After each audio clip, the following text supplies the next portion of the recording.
Hi, my name is Shae. My pronouns are she, they. I consider myself to be neurodiverse. I'm very caring, adventurous, creative, funny. I guess I've found my zest for life, as I say. It's such a cheesy term, but I love film. I like travel. I like live music, like electronic music. I really like fashion, and the ADHD part of me likes to constantly be busy and I need a constantly changing environment, which is it's quite different from a lot of people with autism because they like routines. So that part doesn't apply to me.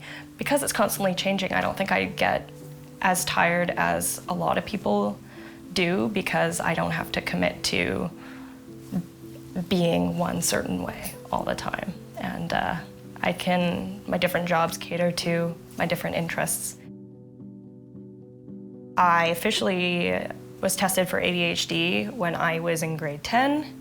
The test also concluded that I have dyspraxia, also known as developmental coordination disorder as well, which often involves spatial relations, sometimes speech. I have to mess up on my words a lot, especially when I'm more anxious.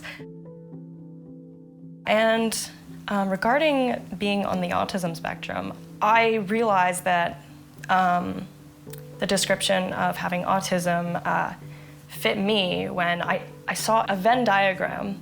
On one side, it said ADHD. On the other side, it said autism. And in the middle, it was a combination of both. The left side with ADHD, I fit all of those qualities. The right side, there was a few things. But then in the middle, because there's a lot of symptoms that apply to both, I realized that it's less about how people see me and what people think that I have or don't have, and more about like what I know that I struggle with. I also didn't want a label for myself because I didn't want to be known as someone that was disabled or whatever. But then I realized that, okay, if I find that this label does apply to me, then I can relate to this group of people that have this label. Yeah, a lot of people think that neurodiverse people don't have empathy. I think it's just more so that sometimes we don't know how to show it. I think it's more so like uncomfortable with other people's emotions because you're sort of feeling what they're feeling and you don't want to.